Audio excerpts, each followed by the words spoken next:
1947 में हमारा देश आज़ाद होता है और 1950 में एससी एसटी कम्युनिटी को रिजर्वेशन मिलता है। रिजर्वेशन इसलिए मिलता है ताकि उनको मुख्य धारा से जोड़ा जाए। लेकिन आज 80 साल हो गए, लेकिन ग्राउंड जीरो पे एससी एसटी कम्युनिटी का क्या हाल है वो किसी से छुपा हुआ नहीं है। ये जानने से पहले ये वीडियो देखिए। आरक्षण किसी के कहने से समाप्त होने वाली चीज नहीं है। आरक्षण किसी को मिल रही खैरात भी नहीं है। आरक्षण एक संवैधानिक अधिकार है और इसके पीछे की सोच ऐसे समाज से आने वाले लोगों को मुख्यधारा के साथ जोड़ने की रही है जिनके साथ किसी न किसी कारणवश भेदभाव हुआ है।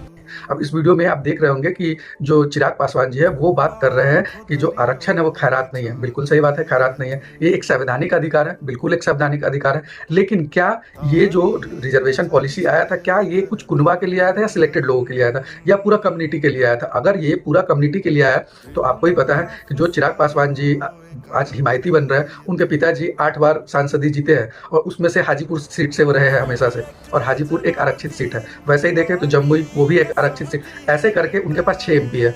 चलिए ठीक है, अगर बिहार के अंदर देखें तो आज के डेट में शेड्यूल ट्राइब से 0 एमपी है।